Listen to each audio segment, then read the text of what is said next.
Welcome to the house that dignity built.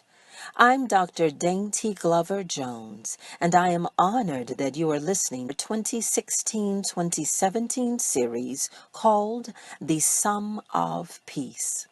For the months of September and October, our speakers will be on one accord by speaking and teaching about the concept of prayer's effect upon peace in our land.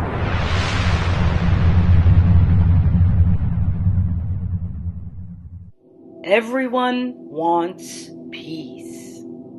I would have to say world peace. Definitely world peace. That's easy.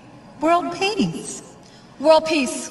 What is the one most important thing our society needs? That would be harsher punishment for parole violators, Stan.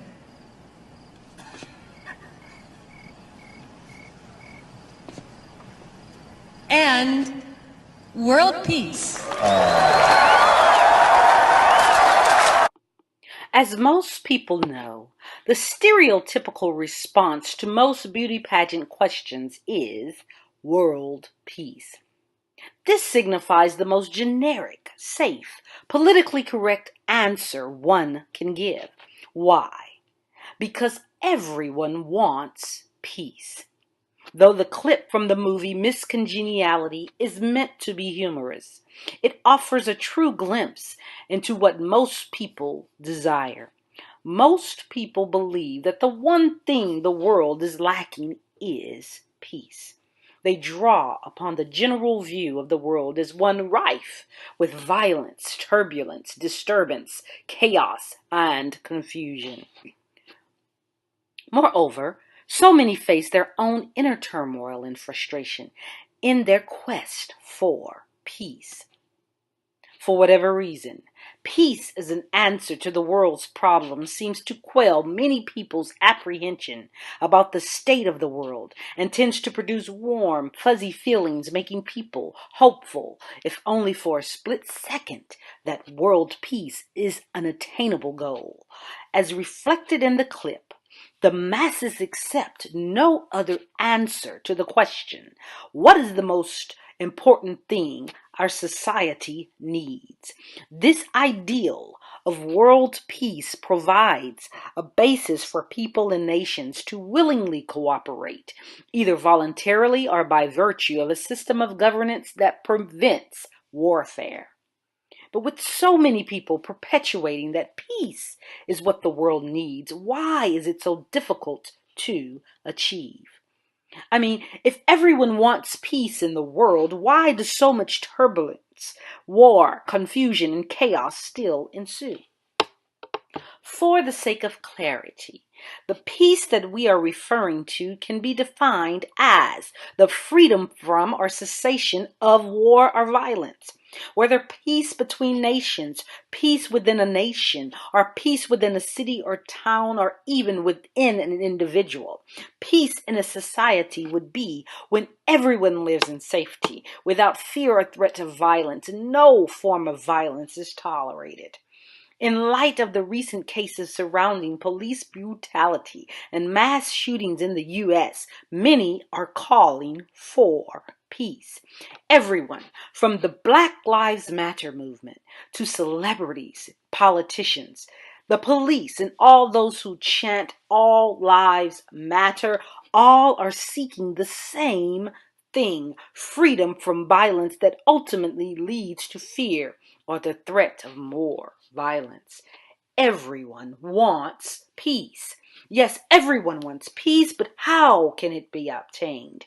And whom is able to obtain it? Let us now look to Scripture for the answer. Jeremiah 29th chapter, verses 4 through 7. There was a time where the people of God dwelled in Jerusalem.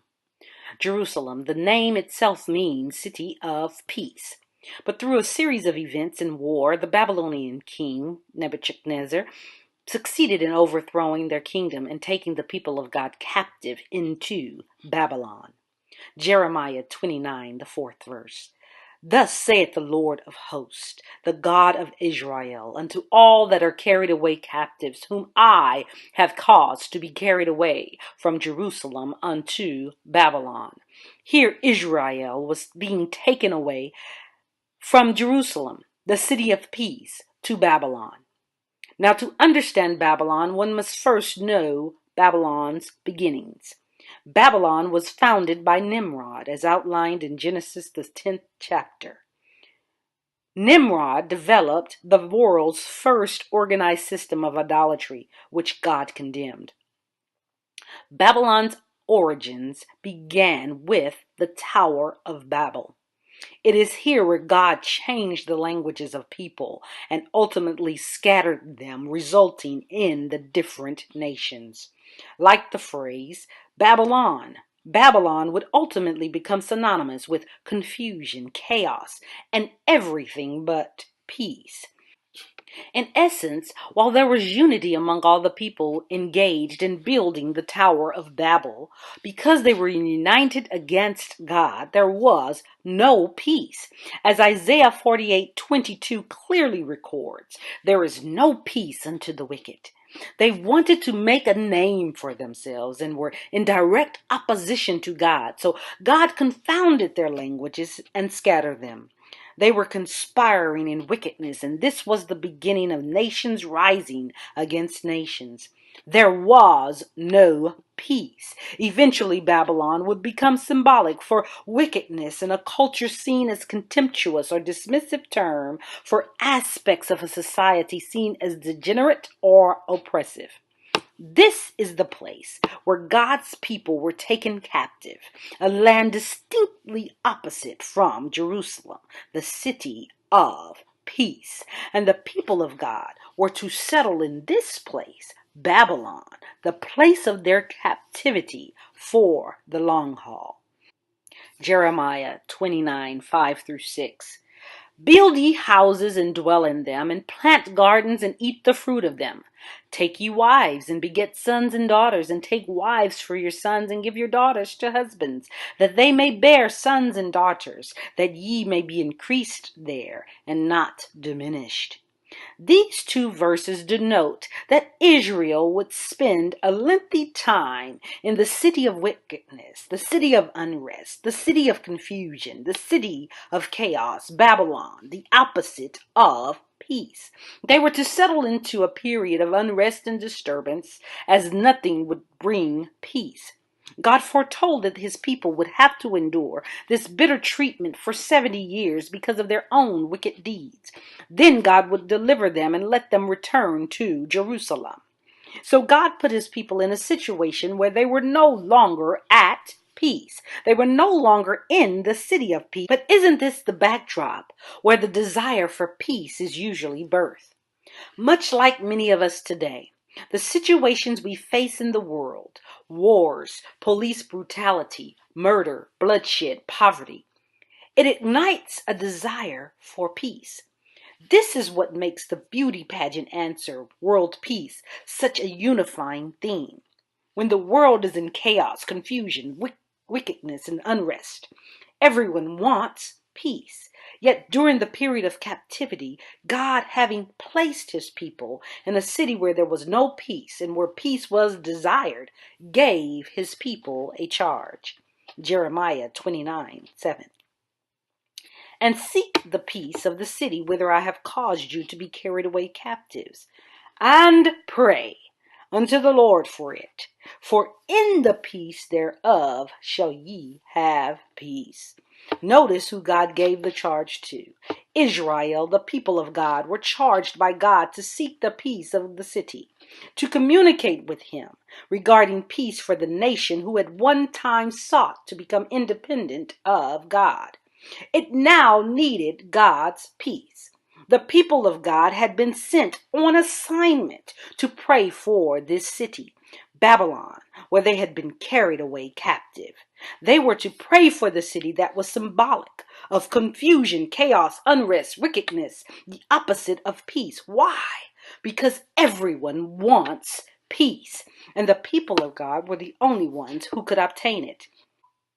Because of the promise given in 2 Chronicles 7, If my people who are called by my name will humble themselves and pray and seek my face and turn from their wicked ways, then I will hear from heaven and I will forgive their sin and will heal their land. The people of God were the only ones who could obtain peace because of God's promise and plan for his people, Israel.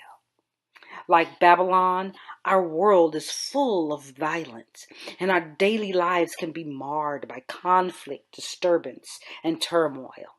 But God promises his people a peace that surpasses all understanding. And as his people, we should pray for peace wherever we find ourselves. We should pray for the peace of others. We should pray for the peace for our communities. We should pray for the peace of our nations. We should pray for peace for our world. The biblical concept of peace encompasses much more than the cessation of war and violence. It derives from the word shalom and the Hebrew root shalom, which means to be complete or to be sound. The biblical view of peace encompasses, therefore, the internal peace an individual can obtain when they become a part of God's family through Christ. From a biblical perspective, then, the people of God can obtain peace even when they're in the midst of chaos. Yet, this internal peace allows for an individual to have peace with others, igniting them to pray to God about peace for others, resulting in more widespread peace for the world. Why? Because everyone wants peace. There will come a time where the world will have peace, and world peace will become a reality. The Bible instructs that the Prince of Peace, Jesus Christ, will bring peace to the entire earth. Micah 4:3 states, he will judge between many peoples and will settle disputes for strong nations far and wide. They will beat their swords into plowshares and their spears into pruning hooks.